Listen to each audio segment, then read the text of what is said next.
Hello friends, जैसा कि आपको पता है कि आर का एग्ज़ाम 11 फरवरी को है। तो इसलिए यूपी का जो करंट अफेयर है या फिर यूपी में आए हुए जो भी क्वेश्चंस हैं, जो काफ़ी सारे एग्ज़ाम्स में आ चुके हैं, वो आपके लिए इम्पॉर्टेंट हो जाते हैं।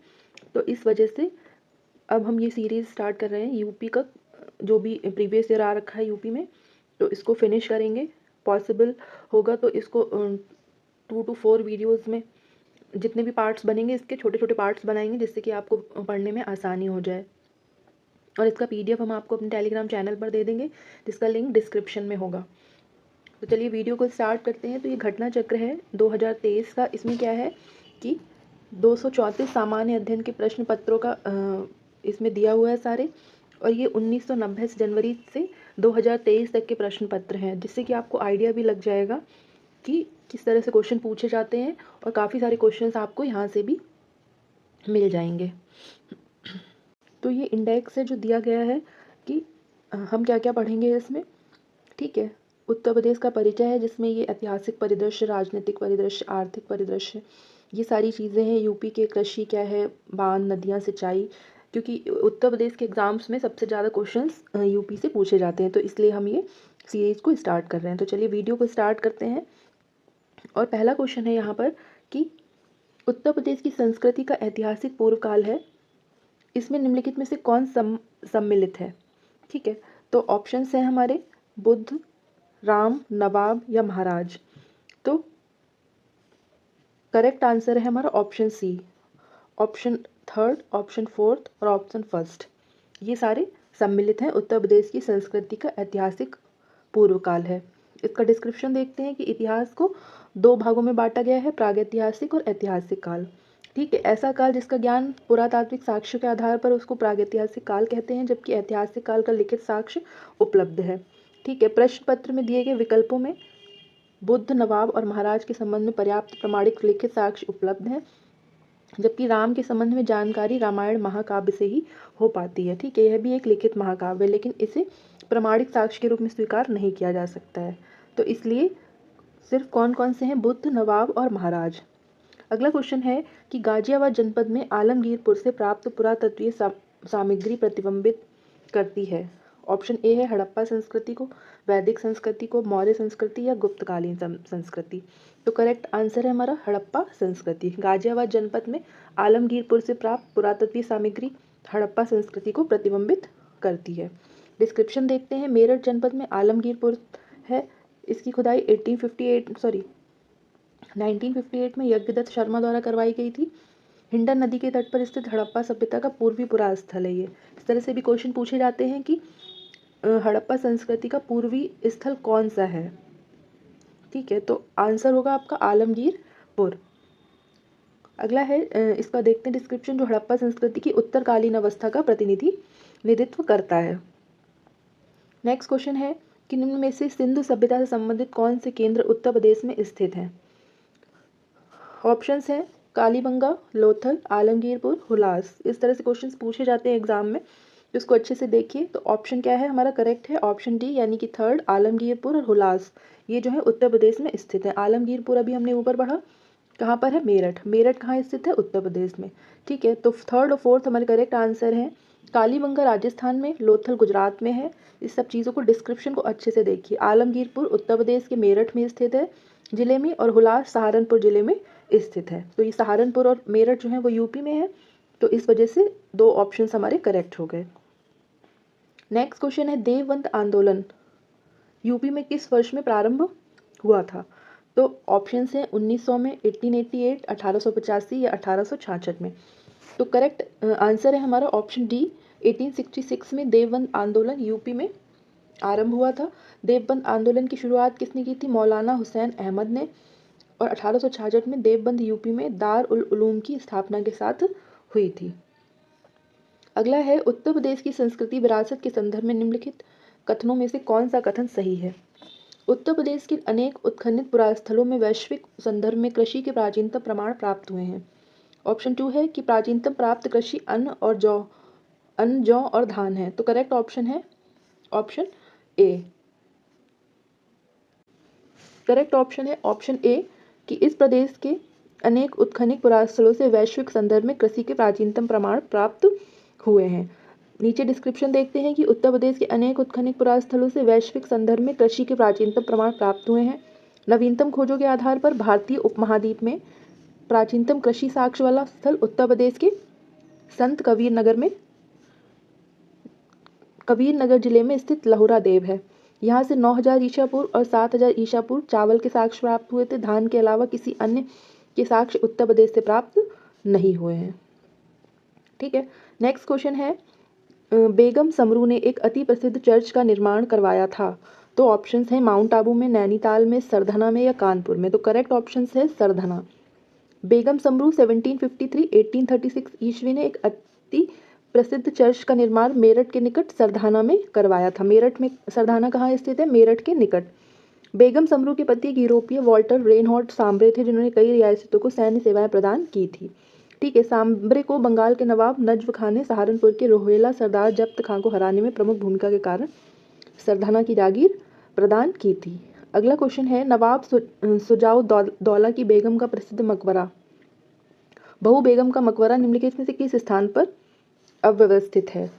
आजमगढ़, लखनऊ, प्रयागराज या फैजाबाद। ये देखिए क्वेश्चन यूपी आरओ में 2016 में पूछा गया है। तो करेक्ट आंसर है फैजाबाद में। नवाब सुजाउ दौला की बेगम रानी ब्रैड बेगम उन्मातो जोहरा बानो उर्फ बहू बेगम का मकबरा फैजाबाद अयोध्या में स्थित है, जिसे अपनी प्रिय बेगम की स्मृति में बनवाया था।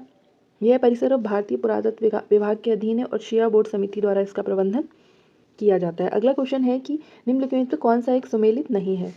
जोश, मलिहाबाद, रघुपति सहायक फिराक, कानपुर, जिगर, मुरादाबाद, चकवस्त, लखनऊ। तो करेक्ट ऑप्शन जो नहीं है यहाँ पर वो है ऑप्शन बी, रघुपति सहायक फिराक। कहाँ पर है? गोरखपुर में है। ठीक है, और इलाहाबाद जो प्रयागराज रघुपति सहायक फिराक की कर्मभूमि एवं गोरखपुर इसकी जन्मभूमि थी। वे इलाहाबाद विश्वविद्यालय में अंग्रेजी विभाग में शिक्षक थे। निम्नलिखित युग्मों में से कौन सा सुमेलित नहीं है? अमीर खुसरो एटा, मिर्जा गालिब आगरा, जोश मलिहाबाद, राम प्रसाद बिस्मिल इलाहाबाद। तो करेक्ट ऑप्शन जो इसमें से नहीं है वो है राम प्रसाद बिस्मिल जो है, इनका जन्म शाहजहाँपुर में 1897 में हुआ था। ये महान क्रांतिकारी और चंद्रशेखर आज़ाद के सहयोगी थे। ठीक है, काकोरी केस 1927 में गोरखपुर में इन्हें फांसी दी गई थी। अमीर खुसरो का जन्म 1253 ईस्वी में पटियाली एटा में हुआ था, तो ये करेक्ट है। ठीक है, वर्तमान में पटियाली नवगठित जनपद कासगंज में स्थित है। मिर्जा गालिब आगरा, ठीक है, और जोश मलिहाबाद से संबंधित है, तो ऑप्शन डी इनकरेक्ट था। राम प्रसाद बिस्मिल शाहजहाँपुर से है। निम्नलिखित में से किसका जन्म आगरा में हुआ था? आगरा में? और क्वेश्चन देखिए यूपी आरओ 2016 में पूछा गया है। तो इस प्रश्न के दो उत्तर सही हैं, ऑप्शन ए और ऑप्शन डी, मीर और गालिब। मिर्जा गालिब और मीर तकी दोनों का जन्म आगरा में हुआ था और अमीर खुसरो का जन्म पटियाली कासगंज और फिराक का जन्म गोरखपुर में हुआ था। भारतीय संस्कृति के संस्कृति मंत्रालय ने आज़ादी का अमृत महोत्सव के एक अंग के रूप में जून 2021 में शहीद राम प्रसाद बिस्मिल की जयंती उत्तर प्रदेश में निम्नलिखित में से किस स्थान पर मनाई? चौरी चौरा, शाहजहाँपुर, रामपुर या बलिया। तो करेक्ट ऑप्शन है ऑप्शन बी, शाहजहाँपुर में उनका जयंती मनाई गई थी। 11 जून 2021 को केंद्रीय संस्कृति और पर्यटन मंत्रालय द्वारा आज़ादी का अमृत महोत्सव के हिस्से के रूप में शहीद राम प्रसाद बिस्मिल के जन्म उत्तर प्रदेश के शाहजहाँपुर में उनकी जयंती के अवसर पर विशेष समारोह आयोजित किया गया था।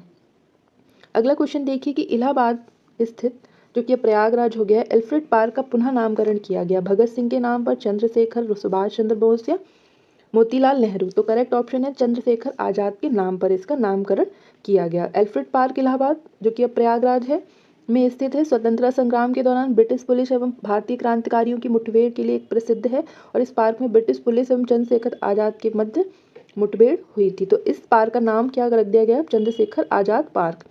इस तरह के क्वेश्चन एग्जाम में बहुत पूछे जाते हैं। मोतीलाल नेहरू बाल संग्रहालय स्थित है। ऑप्शन देखिए आगरा में, बी इलाहाबाद में, लखनऊ में या वाराणसी में। तो मोतीलाल नेहरू बाल संग्रहालय की स्थापना 1957 में हुई थी और ये लखनऊ में की गई थी। नेक्स्ट क्वेश्चन है कि भारत कला भवन संग्रहालय अब स्थित है इलाहाबाद में, लखनऊ में, मथुरा में या फिर वाराणसी में। तो करेक्ट ऑप्शन है वाराणसी में भारत कला भवन स्थित है। भारत कला भवन संग्रहालय वाराणसी में स्थित है। इसकी स्थापना 1920 में हुई थी राय कृष्णदास द्वारा। की गई थी। डिस्क्रिप्शन जरूर पढ़िए क्योंकि क्वेश्चन सेम नहीं आएगा, पर डिस्क्रिप्शन से पूछा जा सकता है कि किसने की थी या कब हुई थी, इस तरह से। निम्न में से कौन सा युग्म सुमेलित नहीं है? Vindhyachal Mirzapur, option A. Option B Dewa Sharif Barabanki Hastinapur Meerut, या डी श्रृंगवेरपुर फैजाबाद। तो करेक्ट ऑप्शन जो नहीं है वो है श्रृंगवेरपुर फैजाबाद। विंध्याचल मिर्जापुर में, देवा शरीफ बाराबंकी में, हस्तिनापुर मेरठ में स्थित है, जबकि श्रृंगवेरपुर प्रयागराज जिले में स्थित है। अगला क्वेश्चन देखिए कि महर्षि वाल्मीकि आश्रम स्थापित है श्रावस्ती में, बिठूर, कालपी या किसी में भी नहीं। तो करेक्ट ऑप्शन है ऑप्शन बी, बिठूर में महर्षि वाल्मीकि का आश्रम स्थित है। बिठूर गंगा नदी के किनारे कानपुर शहर से 21 किलोमीटर उत्तर पश्चिम में स्थित है। विख्यात भारत माता मंदिर स्थित है लखनऊ में, वाराणसी में, इलाहाबाद में या मेरठ में। तो करेक्ट आंसर है ऑप्शन बी, वाराणसी में। भारत माता मंदिर वाराणसी के काशी विद्यापीठ परिसर में स्थित है। इसका निर्माण बाबू शिव प्रसाद गुप्त तथा शुभारंभ महात्मा गांधी द्वारा 1936 में किया गया था। सारनाथ कहाँ पर है? सारनाथ स्थित है उत्तर प्रदेश में। वाराणसी जिले में स्थित एक प्रसिद्ध तीर्थ स्थल है जहाँ महात्मा बुद्ध ने अपना प्रथम उपदेश दिया था। तो क्वेश्चन पूछा जा सकता है कि महात्मा बुद्ध ने अपना प्रथम उपदेश कहाँ पर दिया था? तो कहाँ पर दिया था? उत्तर प्रदेश में। आगरा स्थित दयाल बाग संबंधित है कबीर पंथ से, नाथ संप्रदाय, रामानुज संप्रदाय या राधा स्वामी पंथ से। तो किससे संबंधित है? ऑप्शन डी, राधा स्वामी पंथ। नेक्स्ट क्वेश्चन देखिए कि सूची 1 को सूची 2 से सुमेलित कीजिए और नीचे दिए गए कूट से सही उत्तर चुनिए। तो सूची 1 और सूची 2, फतेहपुर सीकरी, जौनपुर सिटी, आगरा सिटी, जामा मस्जिद, बदायूं, इल्तुतमिश, सिकंदर लोदी, अकबर, फिरोज शाह, तुगलक। तो करेक्ट ऑप्शन क्या है? ऑप्शन ए करेक्ट है। नीचे देखते हैं, फतेहपुर सीकरी किससे संबंधित है? अकबर से। जौनपुर सिटी फिरोज शाह तुगलक से, आगरा सिटी सिकंदर लोदी से, और जामा मस्जिद बदायूं इल्तुतमिश से संबंधित है। चुनारगढ़ में अनूप वेदिका है जिनकी वे हैं आदि शंकराचार्य, भर्तृहरि, चैतन्य या रामानंद। चुनारगढ़ पूर्वी उत्तर प्रदेश के चुनार में स्थित है।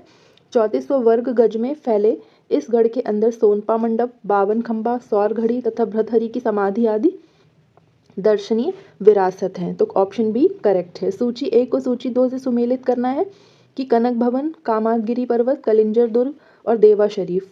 तो अभी हमने ऊपर पढ़ा था, देख लीजिए क्वेश्चन रिपीट हुआ है। देवा शरीफ कहाँ पर स्थित है? इस तरह के क्वेश्चन को आपको अगर नहीं भी आ रहा है तो इसको कर सकते हैं। जैसे अगर आपको 1 या 2 पता है, देवा शरीफ कहाँ स्थित है, ऑप्शन 1 करेक्ट है, ये हमको पता है। तो ऑप्शन ए क्रॉस कर दिया हमने और ऑप्शन सी भी क्रॉस कर दिया, डी पता था हमको। इस तरह से 2 ऑप्शन एलिमिनेट हो जाएंगे। अब सिर्फ बी और डी बचा है। तो अगर आपको इनमें से और भी पता है तो आप इस क्वेश्चन को आराम से कर सकते हैं। तो देखिए ऑप्शन बी करेक्ट है। यहाँ पर देवा शरीफ बाराबंकी में है, ठीक है, और कनक भवन अयोध्या में, कामागिरी पर्वत चित्रकूट में और कलिंजर दुर्ग बांदा में, ठीक है। अगला देखिए, सूची 1 को सूची 2 से मिलाना है। अगेन इसको देखिए कि जैसे कि आपको यहाँ पर भी उत्तर प्रदेश में ऐतिहासिक इमारत और उनके स्थान कहाँ पर है। अब यहाँ पर आप देखिए कि ऑप्शन सी करेक्ट है। Option C 4 3 2 1। अब हमें पता है कि हमने पढ़ा था कि कामागिरी पर्वत कहाँ था? चित्रकूट में था, ठीक है। बौद्ध स्तूप कुशीनगर में होगा। तो ये 2 ऑप्शन अगेन 2 आपके हो जाएंगे। और ये भी देख लीजिए कि यूपी आर ओ में मैचिंग वाले क्वेश्चंस बहुत ज़्यादा पूछे जाते हैं, तो इन तरह के क्वेश्चंस पे थोड़ा ज़्यादा ध्यान दीजिए। तो ऑप्शन सी करेक्ट है। 84 गुंबद जालौन में है और जामा मस्जिद कहाँ पर है? मुरादाबाद में। चलिए अगला देखिए, लखनऊ महानगर के संबंध में निम्न कथनों पर विचार कीजिए। 18वीं सदी के उत्तरार्ध में नवाब आसफुद्दौला ने नगर को नियोजित तरीके से विकसित किया। ब्रिटिश काल में सर हरकोर्ट बटलर ने इसके सुगठित विकास पर ध्यान दिया। महानगर की कुल भूमि के 23% भाग पर रिहायशी क्षेत्र पाया जाता है। उनमें से कौन सा सही है? तो ऑप्शन बी करेक्ट है, 1 और 2 सही है। 1775 में नवाब आसफुद्दौला ने अपनी राजधानी फैजाबाद, जो कि अब अयोध्या से लखनऊ स्थानांतरित किया और राजधानी को नियोजित रूप से विकसित किया। ब्रिटिश रेजिडेंट हरकोर्ट बटलर ने इसके विकास में योगदान दिया। सूची 1 को सूची 2 से फिर से मिलाना है। कांग्रेस अधिवेशन का ईयर पूछा गया है और उत्तर प्रदेश में कांग्रेस अधिवेशन के स्थान, इसको आप सही से पढ़िए, ठीक है। तो इस क्वेश्चन का सही ऑप्शन है ऑप्शन सी की, ऑप्शन सी करेक्ट है आपका। तो 1892 में कहाँ पर हुआ था कांग्रेस का अधिवेशन उत्तर प्रदेश में? इलाहाबाद में, जो कि अब प्रयागराज है। सेकंड है 1905, ये कहाँ हुआ था? वाराणसी में। फिर है लखनऊ का अधिवेशन 1936 में हुआ था और 1946 में मेरठ में हुआ था, ठीक है। और इसके अध्यक्ष भी आप पढ़ लीजिए यहाँ पर कि इलाहाबाद में जब अधिवेशन हुआ तो अध्यक्ष थे WC बनर्जी, वाराणसी में गोपाल कृष्ण गोखले, लखनऊ में जवाहरलाल नेहरू और मेरठ में JV कृपलानी। निम्न में से उत्तर प्रदेश के किस जनपद में कलिंजर का किला स्थित है? इसको भी आप ऊपर भी पढ़ चुके हैं। कलिंजर का किला कहाँ स्थित है? बांदा में। और ये देख लीजिए कि इस तरह के क्वेश्चन सबसे ज़्यादा किस में पूछे जा रहे हैं?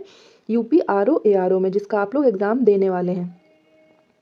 उत्तर प्रदेश के बांदा जिले में स्थित कलिंजर का किला बुंदेलखंड का ऐतिहासिक और सामरिक दृष्टि से महत्वपूर्ण किला है। प्राचीन काल में जेजाक भुक्ती साम्राज्य के अधीन था। 1569 में अकबर ने इस किले को जीत लिया और बीरबल को उपहार स्वरूप प्रदान किया। यूपी को समय समय पर दिए गए नामों को संबंधित वर्षों से सुमेलित करें और कूट से संबंधित करें, ठीक है। तो नीचे देखते हैं, ऑप्शंस में कुछ गलती है तो यहाँ पर करेक्ट दिया होगा, तो इसको देख लीजिए आप। उत्तर पश्चिमी 1836 में आगरा और अवध का संयुक्त प्रांत 1902 में नाम दिया गया। संयुक्त प्रांत 1937 और उत्तर प्रदेश 1950 में। उत्तर प्रदेश दिवस किस तिथि को मनाया जाता है? ये सबको पता होगा, 24 जनवरी को उत्तर प्रदेश दिवस मनाया जाता है। और इस दिन वर्ष 1950 में तत्कालीन यूनाइटेड प्रोविंस का नाम बदलकर उत्तर प्रदेश किया गया था। पहले यूपी का नाम यूनाइटेड प्रोविंस था। उत्तर प्रदेश ने वर्ष 2018 में प्रथम बार प्रदेश का स्थापना दिवस को मनाया था, ठीक है। तो अभी हमने यहाँ पर क्या फिनिश कर लिया है? ऐतिहासिक परिदृश्य को खत्म कर लिया उत्तर प्रदेश के एक परिचय में। नेक्स्ट पढ़ते हैं राजनीतिक परिदृश्य।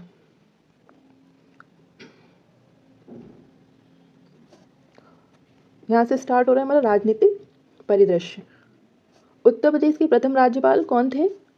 BC रेड्डी, KM मुंशी, सरोजनी नायडू या VB गिरी। तो करेक्ट ऑप्शन है उत्तर प्रदेश के प्रथम राज्यपाल सरोजनी नायडू प्रथम राज्यपाल और भारत की प्रथम महिला राज्यपाल भी थी। श्रीमती सरोजनी नायडू 15 अगस्त 1947 से 2 मार्च 1949 तक थी और वर्तमान में श्री आनंदीबेन मफत भाई पटेल उत्तर प्रदेश की राज्यपाल हैं। निम्नलिखित में से इसको करेक्ट कर लीजिए। अगर कुछ भी कोई भी इसमें मान लीजिए कुछ चेंजेस होते हैं तो उसके लिए आप करंट से अपडेट रहिए। निम्नलिखित में से कौन उत्तर प्रदेश के मुख्यमंत्री नहीं थे? गोविंद बल्लभ पंत, हेमवती नंदन बहुगुणा, कृष्णचंद्र पंत या नारायण दत्त तिवारी। तो करेक्ट ऑप्शन है कृष्ण चंद्र पंत जो है वो उत्तर प्रदेश के मुख्यमंत्री नहीं रहे हैं। भारत सरकार अधिनियम 1935 के अनुसार संयुक्त प्रांत आगरा व अवध का आधिकारिक नाम संक्षिप्त करके संयुक्त प्रांत कर दिया गया था और इस संयुक्त प्रांत के पहले मुख्यमंत्री सर नवाब मोहम्मद अहमद सईद खां थे, ठीक है। ये डिस्क्रिप्शन पढ़ लीजिए, बहुत सारा है यहाँ पर। नीचे उन व्यक्तियों की सूची है जो उत्तर प्रदेश के मुख्यमंत्री रहे हैं, तो आपको बताना है कि इनमें से कौन कौन से मुख्यमंत्री रहे हैं। चरण सिंह, कमलापति त्रिपाठी, संपूर्णानंद या सुचेता कृपलानी। तो ऑप्शन बी करेक्ट है, ठीक है।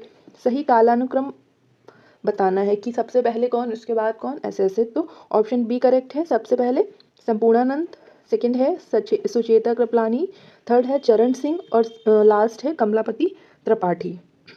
ये इनका क्रम दिया गया है, कब से कब तक रहे हैं, इसको आप पढ़ लीजिए। निम्नलिखित में से कौन उत्तर प्रदेश के मुख्यमंत्री नहीं रहे हैं? तो ऑप्शन सी करेक्ट है, जो नित्यानंद स्वामी उत्तर प्रदेश के मुख्यमंत्री नहीं रहे। UP RO में पूछा गया है, वे उत्तराखंड के प्रथम मुख्यमंत्री थे और बाकी सारे उत्तर प्रदेश के मुख्यमंत्री रहे हैं। अब तक उत्तर प्रदेश में कितनी महिलाएं मुख्यमंत्री के पद पर रही हैं? तो ऑप्शन सी करेक्ट है। अब तक 2 महिलाएं मुख्यमंत्री के पद पर रह चुकी हैं, सुचेता कृपलानी जिन्होंने 2 अक्टूबर 1963 से 13 मार्च 1967 तक मुख्यमंत्री पद को सुशोभित किया और उत्तर प्रदेश की नहीं बल्कि देश की पहली महिला मुख्यमंत्री थी। और दूसरी महिला मुख्यमंत्री मायावती, जिन्होंने प्रथम बार 3 जून 1995 से 18 अक्टूबर 1995 तक मुख्यमंत्री का पदभार संभाला था। तत्पश्चात 21 मार्च 1997 से 20 सितंबर तक, तो इस तरह से ही दूसरी महिला बनी मायावती। निम्नलिखित में से कौन उत्तर प्रदेश की प्रथम महिला मुख्यमंत्री थी? तो कौन थी? सुचेता कृपलानी। ये भी पूछा गया आरओ में। यूपी विधानसभा के प्रथम अध्यक्ष कौन थे? पुरुषोत्तम दास टंडन, यूपी विधानसभा के प्रथम अध्यक्ष थे। उत्तर प्रदेश के राजकीय चिन्ह में नहीं है, क्या नहीं है? मछलियाँ, धनुष, तीर या मोर? तो मोर जो है वो राजकीय चिन्ह में नहीं है। अगला है, निम्नलिखित में से कौन सा उत्तर प्रदेश का राजकीय पुष्प है? तो करेक्ट है ऑप्शन ए टेसू, ये सभी को पता होगा। राजकीय पशु है बारहसिंघा, राजकीय पक्षी सारस या क्रॉन्च या क्रेन, और राजकीय वृक्ष अशोक। उत्तर प्रदेश का राजकीय पक्षी क्या है? सारस। उत्तर प्रदेश में विधानसभा के फरवरी 2002 में हुए चुनाव में प्रमुख राजनीतिक दलों से चयनित विधायकों की स्थिति रही है, ये नीचे आपको दिया गया है। इस तरह के क्वेश्चंस भी पूछे जाते हैं, ये करंट का क्वेश्चन होगा उस समय का जो कि पूछा गया होगा, पर जो भी अगर करंट में कोई भी इलेक्शंस होते हैं उससे रिलेटेड क्वेश्चन आपसे पूछा जा सकता है करंट अफेयर में। उत्तर प्रदेश की 16वीं विधानसभा का सर्वसम्मति से कौन अध्यक्ष चुना गया? Option B Mata Prasad Pandey. अगर जो भी क्वेश्चन करंट से रिलेटेड होंगे वो इंपॉर्टेंट नहीं होंगे, वो आप जो भी करंट अफेयर अभी चल रही है 2023 का पूछा जाएगा एग्जाम में, तो उससे अपडेटेड रहिए आप।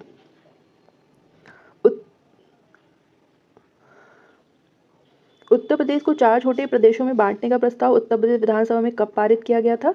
तो कब पारित किया गया? 21 नवंबर 2011 को, यानी कि ऑप्शन बी करेक्ट है। ये 2012 से रिलेटेड है तो इसको हम छोड़ देंगे यहाँ पर। उत्तर प्रदेश विधान परिषद की संपूर्ण सदस्य संख्या क्या है? तो इसमें से करेक्ट ऑप्शन क्या है? उत्तराखंड राज्य के गठन से पूर्व उत्तर प्रदेश विधान परिषद की कुल सदस्य संख्या 108 थी। वर्तमान में उत्तर प्रदेश विधानसभा की कुल सदस्य संख्या 100 है। तो ऑप्शन में नहीं था तो इसलिए स्टार मार्क किया गया है। करेक्ट आंसर है 100। उत्तर प्रदेश में किसी नगर का मेयर कौन होता है? मेयर कौन हो सकता है? ऑप्शन क्या इसका करेक्ट ऑप्शन होगा? ऑप्शन बी नगर का प्रथम नागरिक होता है, नगर निगम का पदेन सदस्य होता है और कार्यकारिणी समिति का पदेन सभापति भी होता है। अगला क्वेश्चन देखिए कि निम्नलिखित कथनों में से कौन सा एक सही नहीं है? उत्तर प्रदेश में कुछ नगरों ने नगर निगम की हैसियत प्राप्त कर ली है। नगरों को एक निगम की हैसियत राजनीतिक कारणों पर दी जाती है। कुछ सिद्धांत हैं जिनके आधार पर नगर निगम का सृजन किया गया है और उत्तर प्रदेश में नगर निगमों के लिए एक अलग कानून है। तो उत्तर प्रदेश में सही कौन सा नहीं है? ऑप्शन बी जो है वो इनकरेक्ट है।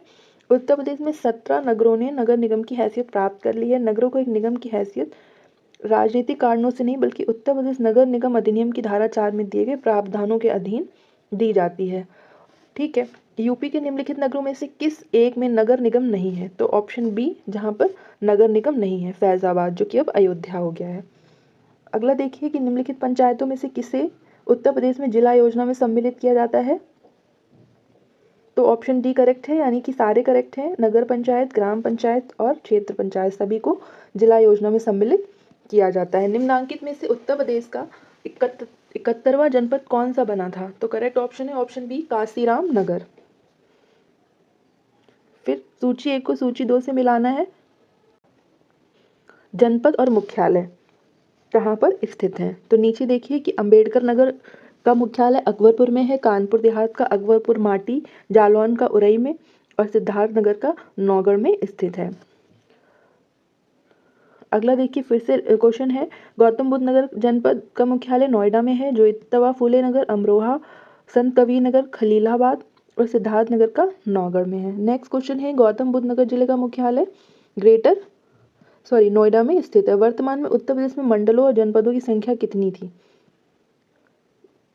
18 मंडल और 75 जिले हैं। ये 2008 में पूछा गया, तो यही मैं बोल रही हूँ कि अगर यहाँ पर कोई भी ऐसा क्वेश्चंस जो आपको ऐसा लगे कि करंट से रिलेटेड है तो उसको आप एक बार चेक जरूर करिए कि उसका आंसर चेंज तो नहीं हुआ है, तो अपडेट रहिए। नोएडा उत्तर प्रदेश के किस जिले में स्थित है? गौतम बुद्ध नगर में।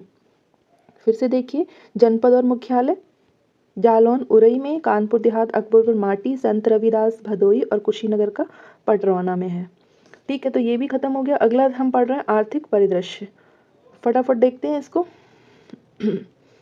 उत्तर प्रदेश में निम्नलिखित में से कौन सा शहर निर्यात विकास केंद्र नहीं है? तो आगरा, इलाहाबाद, खुर्जा या मेरठ?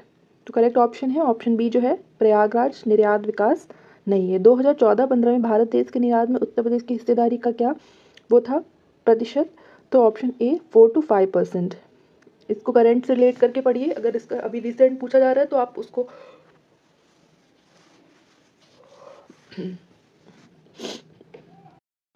उत्तर प्रदेश का जो आर्थिक परिदृश्य उसको मैंने छोड़ दिया है, आप पढ़ना चाहें तो जो PDF आपको मिल जाएगा उससे पढ़ लीजिए, बट मैंने छोड़ दिया है क्योंकि उसके लिए आप यूपी का जो 2023 का बजट होगा उसको पढ़ लीजिए। निम्नलिखित ये स्टार्ट कर रहे हैं हम।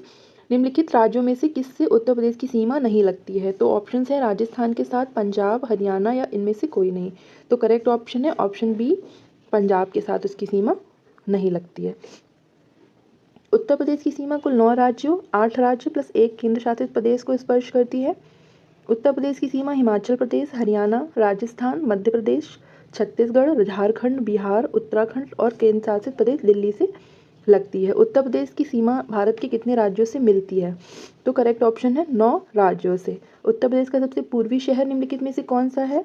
तो करेक्ट ऑप्शन है ऑप्शन ए, बलिया सबसे पूर्वी शहर है, जिसकी सीमा बिहार से मिलती है। और उत्तर प्रदेश के 3 जिलों मऊ, गाजीपुर और देवरिया और बिहार के 3 जिलों भोजपुर, छपरा तथा सिवान से घिरा हुआ है। लखनऊ जिले की सीमा निम्नलिखित में से किस जिले की सीमा को स्पर्श नहीं करती है? तो ऑप्शन हैं बलिया, उन्नाव, हरदोई या बाराबंकी। तो सही आंसर है ऑप्शन बी, उन्नाव को स्पर्श नहीं करती है। नीचे देखिए, लखनऊ जिले की सीमा पूरब में बाराबंकी को, पश्चिम में उन्नाव जिले को, दक्षिण में रायबरेली जिले तथा उत्तर में सीतापुर और हरदोई जिलों की सीमा को स्पर्श करती है। तो करेक्ट ऑप्शन जो था वो यहाँ पर बलिया था, ऑप्शन ए, बलिया को स्पर्श नहीं करती है। उत्तर प्रदेश के निम्नलिखित नगरों का भौगोलिक क्षेत्रफल की दृष्टि से सही अवरोही क्रम क्या होगा? तो नीचे देखिए, सही अवरोही क्रम यानी कि बढ़ते से घटते क्रम में सबसे ज़्यादा सबसे कम। वाराणसी 1535 क्षेत्रफल वर्ग किलोमीटर में, बागपत 1321, गौतम बुद्ध नगर 1282 और संत रविदास नगर 1015 वर्ग किलोमीटर में है। निम्नलिखित जिलों का भौगोलिक क्षेत्रफल की दृष्टि से आरोही क्रम बताना यानी कि छोटे से बड़ा। गौतम बुद्ध नगर 1282, बाराबंकी 4402, मिर्ज़ापुर 4405 और सोनभद्र 6905 वर्ग किलोमीटर में फैला हुआ है और ये 2022 के अनुसार क्षेत्रफल दिया गया है। उत्तर प्रदेश में न्यूनतम क्षेत्र वाला जनपद है ऑप्शन बी, गौतम बुद्ध नगर, जो कि कितना क्षेत्रफल है इसका? 1282 वर्ग किलोमीटर। उत्तर प्रदेश का निम्नलिखित में से कौन सा जिला क्षेत्रफल की दृष्टि से सबसे छोटा है? तो करेक्ट ऑप्शन है हापुड़, जो क्षेत्रफल की दृष्टि से सबसे छोटा है। कितना है इसका क्षेत्रफल? 660 वर्ग किलोमीटर। हाथरस का 1840, हरदोई का 5986 और हमीरपुर का 4021। उत्तर प्रदेश के निम्नलिखित जिलों में से किसका क्षेत्रफल सर्वाधिक है? तो करेक्ट ऑप्शन है ऑप्शन ए, लखीमपुर खीरी। 2011 के अनुसार जनगणना उत्तर प्रदेश का सबसे बड़ा जिला लखीमपुर खीरी है। इसका क्षेत्रफल 7680 वर्ग किलोमीटर और सबसे छोटा हापुड़ है। किंतु जनसंख्या की दृष्टि से प्रदेश का सबसे बड़ा जिला प्रयागराज और सबसे छोटा महोबा है। क्षेत्रफल की दृष्टि से उत्तर प्रदेश का सबसे बड़ा जनपद ऑप्शन बी, लखीमपुर खीरी। सबसे छोटा ऑप्शन ए, वाराणसी, क्षेत्रफल की दृष्टि से 1535 है इसका। उत्तर प्रदेश के निम्नलिखित जिलों का उत्तर से दक्षिण का अनुक्रम बताना है। तो जिलों का उत्तर से दक्षिण का अनुक्रम क्या होगा? सिद्धार्थनगर, संत कबीर नगर, अम्बेडकर नगर और संत रविदास नगर। निम्नलिखित में से कौन सा जनपद प्रयागराज जनपद के साथ सीमा नहीं बनाता? ऑप्शन डी, सोनभद्र सीमा नहीं बनाता क्योंकि सोनभद्र तथा इलाहाबाद जिले के बीच में मिर्जापुर जिला स्थित है। इलाहाबाद की सीमावर्ती जिले चित्रकूट, रावी, मिर्जापुर, भदोही, जौनपुर, प्रतापगढ़ और कौशाम्बी हैं। उत्तर प्रदेश के निम्नलिखित क्षेत्रों में से किसमें अन्ना प्रथा उस क्षेत्र के कृषि एवं वानिकी के विकास के लिए अभिशाप है? ऑप्शन ए, पूर्वी उत्तर प्रदेश, ऑप्शन बी, उत्तर प्रदेश का बुंदेलखंड क्षेत्र, ऑप्शन सी, मध्य उत्तर प्रदेश, ऑप्शन डी, पश्चिमी उत्तर प्रदेश। तो करेक्ट ऑप्शन है ऑप्शन बी, उत्तर प्रदेश का बुंदेलखंड। नेक्स्ट देखिए कि उत्तर प्रदेश में कितने कृषि जलवायु क्षेत्र पाए जाते हैं? तो करेक्ट है ऑप्शन सी, 9 कृषि जलवायु क्षेत्र पाए जाते हैं। कौन कौन से हैं? तराई, पश्चिमी मैदान, मध्य पश्चिमी मैदान, दक्षिण पश्चिम, अर्धशुष्क मध्य मैदान, बुंदेलखंड, उत्तर पूर्वी मैदान, पूर्वी मैदान और विंध्यन पहाड़ी क्षेत्र। ये क्या है? जलवायु क्षेत्र है, कृषि जलवायु क्षेत्र। उत्तर प्रदेश में कितने मुख्य कृषि जलवायु क्षेत्र है? 9, 3, 5 या 8? तो कितने हैं? 9। उत्तर प्रदेश विभाजित किया जाता है 11 शस्य जलवायु में, 9, 7 या डी? तो करेक्ट है 9। सेम आंसर इसका भी। उत्तर प्रदेश की निम्नलिखित नदियों में से कौन सी पर्यावरण प्रदूषण के कारण जैविक आपदा घोषित हो गई है? इस क्वेश्चन के 2 आंसर सही हैं, ऑप्शन ए यमुना और ऑप्शन बी गोमती। वर्तमान में उत्तर प्रदेश में वन क्षेत्र है,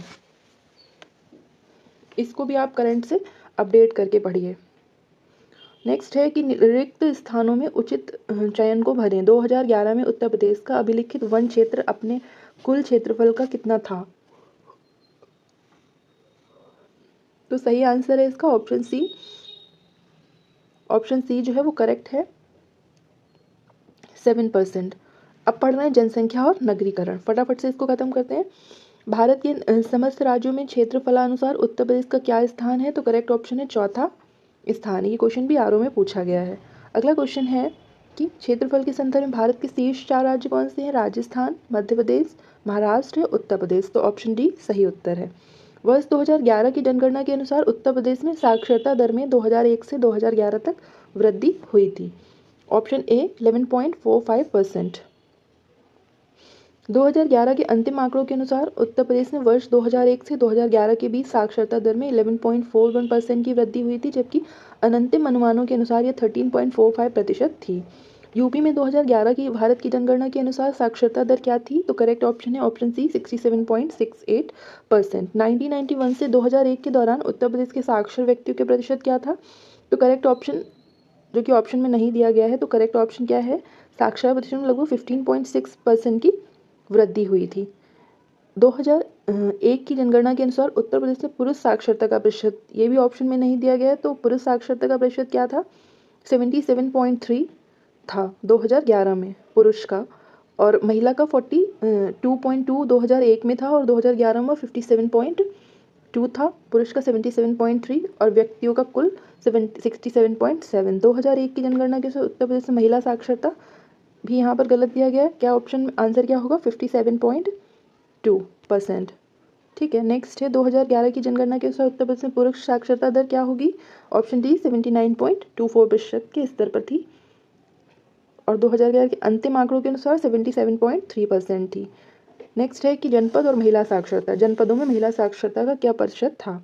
तो सुमेलित नहीं है, इनमें से पूछा गया है, तो ऑप्शन सी जो है वो सुमेलित नहीं है। बाकी कानपुर में 72.50, लखनऊ में 61.22% और इटावा में 58.49% था, और गाजियाबाद में कितना था? 71.54% था। उत्तर प्रदेश में कथन और कारण दिया है कि साक्षरता दर स्थिर तरीके से बढ़ती रही, महिलाओं में साक्षरता दर की वृद्धि पुरुषों में वृद्धि दर के अनुरूप समगति नहीं रही है। तो करेक्ट क्या है? Option B. ए और दोनों सही है, पर आर ए की सही व्याख्या नहीं है। ये कथन और कारण वाले क्वेश्चंस भी और मैचिंग वाले क्वेश्चंस, इस तरह के सवाल आपके पेपर में सबसे ज़्यादा पूछे जाते हैं। आप पिछले कितने भी सालों के पेपर उठाकर देख लीजिए। तो ऑप्शन बी करेक्ट है। ए और आर दोनों सही है, पर आर ए की सही व्याख्या नहीं है। और सही से करिए इस क्वेश्चन को। जनगणना 2001 के अनुसार उत्तर प्रदेश में साक्षरता दर थी, उड़ीसा से कम थी यूपी की। ये में इसमें पूछा गया है 2013 आरओ में उत्तर प्रदेश में सर्वाधिक साक्षरता प्रतिशत वाला जनपद कौन सा है? कानपुर नगर। जनगणना 2011 के अंतिम आंकड़ों के अनुसार उत्तर प्रदेश में उच्चतम साक्षरता दर वाला जनपद 71.50 था, I guess. Option B correct है, गाजियाबाद। नेक्स्ट देखिए कि 2011 की जनगणना में उत्तर प्रदेश के किस जिले में साक्षरता उच्चतम थी? ऑप्शन सी कानपुर में। यहाँ पर पूछा गया था कि अंतिम आंकड़ों के अनुसार, तो ऑप्शन बी सही था यहाँ पर। और यहाँ पर पूछा है कि किसकी थी, अंतिम आंकड़े नहीं पूछे हैं, तो ऑप्शन सी गौतम बुद्ध नगर करेक्ट है, सर्वाधिक साक्षरता दर वाला जिला। अगला देखिए कि 2011 के अनुसार सर्वाधिक औसत साक्षरता वाले निम्नलिखित 4 जिलों का सही अवरोही क्रम क्या है? बी गौतम बुद्ध नगर, कानपुर नगर, औरैया और इटावा। भारत की जनगणना 2011 के अनुसार उत्तर प्रदेश के निम्नलिखित में से किस जिले की साक्षरता सबसे अधिक थी? तो ऑप्शन डी गाजियाबाद की। 2011 जनगणना के अनुसार अंतिम आंकड़ों के अनुसार निम्नलिखित में से उत्तर प्रदेश के जिले में सबसे कम महिला साक्षरता है? तो ऑप्शन डी रामपुर में। फिर उत्तर प्रदेश के निम्नलिखित में से किस में महिला साक्षरता सबसे कम है? ऊपर क्या पूछा गया था? ये ऊपर भी पूछा गया था। ऑप्शन सी श्रावस्ती इसका करेक्ट ऑप्शन था अकॉर्डिंग टू ऑप्शन। नेक्स्ट है कि निम्नलिखित जनपदों में से किसमें साक्षरता सबसे कम है? तो ऑप्शन बी श्रावस्ती। ये भी आरओ में पूछा गया है। उत्तर प्रदेश के निम्नलिखित जिलों में से किसमें जनगणना 2011 के अनुसार निम्नतम साक्षरता अंकित की गई है? ऑप्शन डी श्रावस्ती में। अब इस तरह से क्वेश्चन पूछा जा रहा है कि 2011 की जनगणना के अनुसार उत्तर प्रदेश के संदर्भ में निम्नलिखित आंकड़ों में से कौन सा सही सुमेलित नहीं है? तो देश की जनसंख्या में उत्तर प्रदेश की जनसंख्या का प्रतिशत 18.5, यही क्वेश्चन का आंसर गलत है। कितना था? देश की कुल जनसंख्या का 16.50% था। बाकी सारे ऑप्शंस करेक्ट हैं। यूपी की जनसंख्या वृद्धि की दर राष्ट्रीय औसत से अधिक रही है। कब? 1971 से 81 के दशक में। ये आप डिस्क्रिप्शन को पढ़ लीजिए यहाँ पर।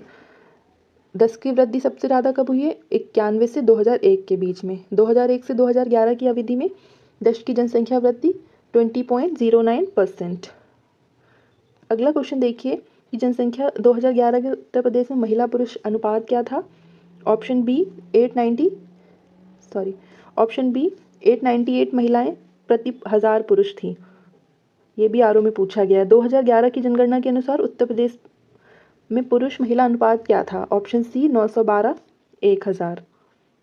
ठीक है, नेक्स्ट है उत्तर प्रदेश में लिंग अनुपात का विभेद सर्वाधिक रूप से घटा। कब घटा?